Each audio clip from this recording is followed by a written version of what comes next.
कैसे आप सब खैरियत से हैं? उम्मीद होगी कि आप लोग सब घर में खैरियत से होंगे। आजकल के जो हालात जैसे भी चल रहे हैं उससे डेफिनेट सी बात है बच्चों की स्टडीज काफ़ी जो है उससे जो है खराब हुई है, उससे जो है मुतासर हुई हैं।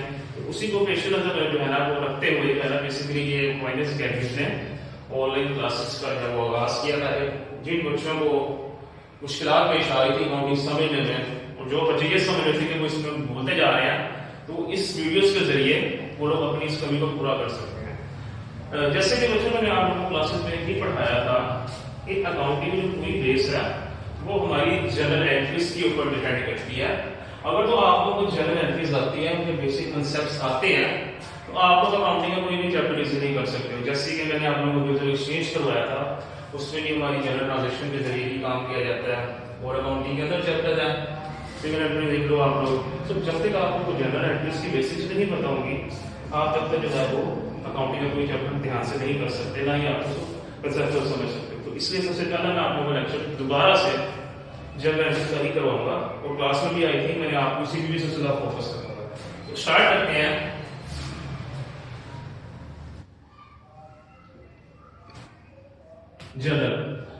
जनरल बेसिकली होता क्या है कि आप लोगों को भी पता है कि अकाउंटिंग साइकिल जो मैंने आप लोगों को पढ़ाया था उसमें मैंने आपको बताया था कि सबसे पहले हमारे पास कोई ना कोई ट्रांजैक्शन होती है जो आगे से फर्दर अकाउंट्स को जनरेट करती है।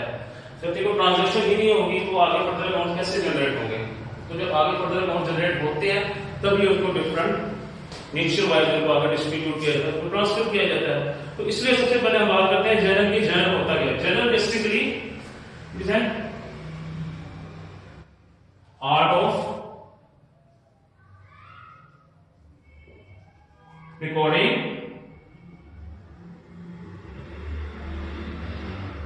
transactions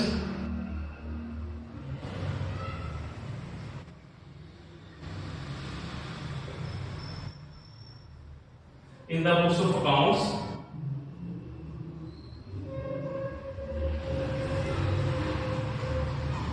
chronologically, an art of recording transactions in the books of accounts chronologically। ठीक है, अब यहाँ पे जो बेसिक जो वर्ड है हमारे पास ये chronologically है, जहाँ पे बच्चों को सबसे ज्यादा मुश्किल पेश आती है कि ये वर्ड क्या है, इसका मतलब क्या है। अगर तो इस वर्ड को आप लोग इसी से समझ लो तो आप लोग को अकाउंटिंग की डेफिनेशन अच्छी तरह समझ आ जाएगी कि जनरल होता क्या है। chronologically का मतलब ये है date wise. Date wise suppose आपकी बिजनेस के अंदर जो है सबसे पहली ट्रांजैक्शन होती है 1 अप्रैल को, उसके बाद दूसरी ट्रांजैक्शन होती है 5 अप्रैल को, उसके बाद थर्ड ट्रांजैक्शन होती है 6 को, देन 7 को, देन 8 को, देन इट कंटिन्यूस। ठीक है, अब क्रोनोलॉजिकली का मतलब यह है कि सबसे पहले जो ट्रांजैक्शन हुई है सबसे पहले रिकॉर्ड भी वही की जाएगी। फॉर एग्जांपल आपकी सबसे पहली ट्रांजैक्शन हुई है 1 अप्रैल को, तो बुक्स ऑफ अकाउंट्स में सबसे पहले रिकॉर्डिंग भी उसी ट्रांजैक्शन की जाएगी। तो जो 2 अप्रैल की जो ट्रांजैक्शन हुई है उसको आप फर्स्ट से पहले रिकॉर्ड नहीं कर सकते। तो ये होता है क्रोनोलॉजिकली डेट वाइज, यानी जो ट्रांजैक्शन सबसे पहले आप लोगों ने की है सबसे पहले रिकॉर्ड भी उसी को करना है। उसके बाद सेकंड ट्रांजैक्शन है वो सेकंड नंबर पे ही रिकॉर्ड होगी। 3 तरीकों की जाने वाली ट्रांजैक्शन 3 से पहले नहीं रिकॉर्ड की जाएगी और 2 को की जाने वाली ट्रांजैक्शन 2 के बाद नहीं रिकॉर्ड की जाएगी। तो इसका मतलब होता है क्रोनोलॉजिकली। ठीक, अच्छा ये तो होगा जनरल कि जनरल होता है। अब बात आती है ट्रांजैक्शंस के ऊपर और इनके बेसिक्स के ऊपर कि ट्रांजैक्शंस को रिकॉर्ड कैसे किया जाता है और इसका तरीका क्या है। ठीक है, अच्छा बच्चों एक छोटा सा मैं तरीका आप लोगों को बता देता, छोटा सा फॉर्मूला समझ लो आप लोग। जो बेसिक चीज है जिससे आप ट्रांजैक्शन को इजीली रिकॉर्ड कर सकते हो। ट्रांजैक्शन को इजीली रिकॉर्ड करने के लिए आपको 2 चीजों के बारे में जानना बहुत जरूरी है। वो 2 चीजें कौन सी हैं? सबसे पहले हम देखते हैं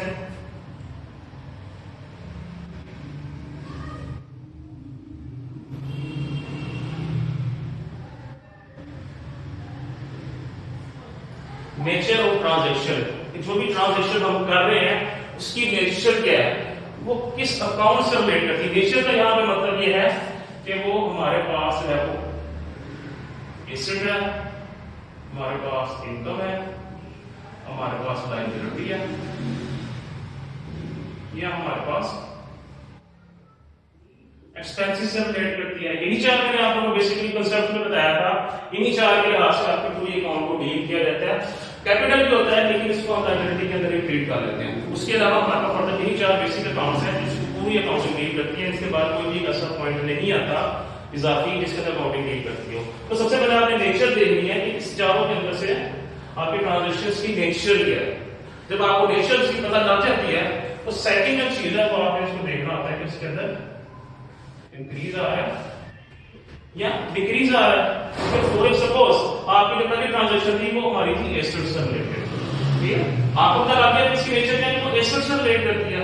अब फिर उसके अंदर आपको इस चीज को देखना है कि उसके अंदर इंक्रीज आ रहा है कि डिक्रीज आ रहा है, ठीक है। सेकंड चीज आपने ये नोट करनी है इसके अंदर। ये दो जब चीजें आप नोट कर लोगे उसके बाद आप पुनः ट्रांजेक्शंस को इजीली रिकॉर्ड कर सकते हो। अब मैं आपको कुछ जनरल ट्रांजेक्शन सारी तो नहीं मैं करवाऊंगा क्योंकि आप मोस्ट ऑफ देम इजी, लेकिन जो बेसिक जो है तो पेपर पॉइंट ऑफ व्यू से जो मोस्ट इंपॉर्टेंट समझी जाती है, जो कि रिपीटेडली पेपर में आती नहीं है और जो बार बार रिपीट की जा रही है, मैं बेसिकली कुछ और ट्रांजेक्शन आप लोगों को यहाँ पे करवाऊंगा।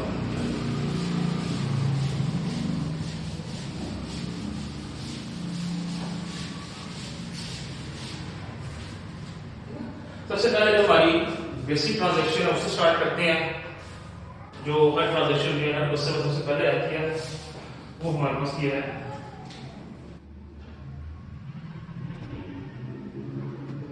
Starting business.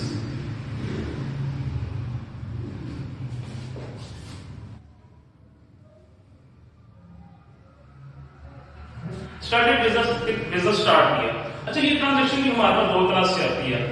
जो दो तरह से आती है तो बच्चों को उसमें जो है कुछ मुश्किलात पेश आने लग जाती है, लेकिन उसमें जो है वो घबराने की कोई बात नहीं होती। ट्रांजेक्शन को करने का तरीका सेम है, ठीक। और सेकंड हमारे पास इसमें ऑप्शन क्या होती है फर्दर स्टार्टिंग बिजनेस।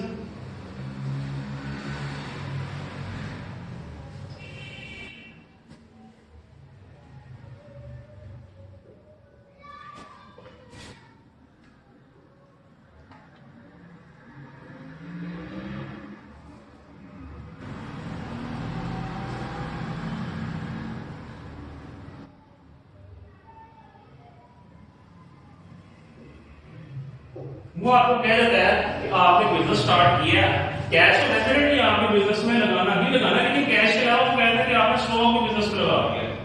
इसमें और भी चीजें कह सकते हैं। इसमें आपको ये भी कह सकते हैं कि आपने जो है वो बिजनेस बिल्डिंग से स्टार्ट किया है, आपने बिजनेस को बिल्डिंग को एज ए कैपिटल आपने इन्वेस्ट किया है, आपने फर्नीचर को एज ए कैपिटल इन्वेस्ट किया है। लेकिन इसमें जो है वो बेसिक जस्ट एक चीज ध्यान रखने वाली है कि जरूरी नहीं कि आपने कैपिटल को सिर्फ कैश को एज ए कैपिटल इंट्रोड्यूस करवा सकते हो। बिजनेस के अंदर बिजनेस स्टार्ट करते हुए आप जो मर्जी चीज बिजनेस को इंट्रोड्यूस करवा दो वो आपकी एज ए कैपिटल में ट्रीट की जाएगी, ठीक है।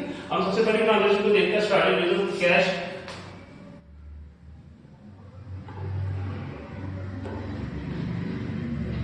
Cash account to capital account. ये तो आपको सीधी सी बात है, यहाँ पे अकाउंट मेंशन किया जाता है।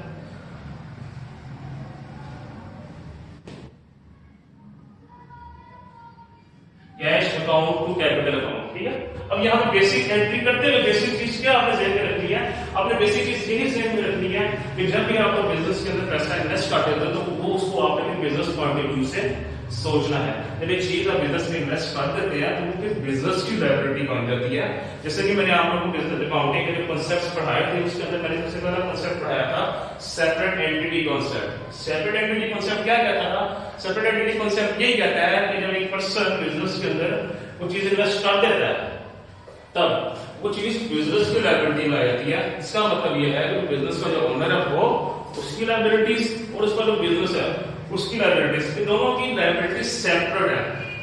बिजनेस की लायबिलिटीज होती हैं वो सेपरेट रिकॉर्ड की जाती हैं, वो सेपरेट ट्रीट की जाती हैं, वो सेपरेट समझी जाती हैं, और जो उसका जो मालिक है उसको सेपरेटली ट्रीट किया जाता है। अब यहाँ पे जब एक पर्सन ने कैश बिजनेस में इन्वेस्ट कर दिया है तो उसको आपने बिजनेस के पॉइंट ऑफ व्यू से सोचना है, ना कि अपने पॉइंट ऑफ व्यू से।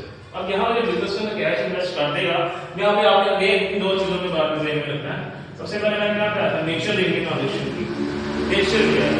एसेट है, इनकम है, लायबिलिटी है, एक्सपेंस है। अब नेचर के लिहाज से देखा जाए तो आप कैश जो है वो बिजनेस में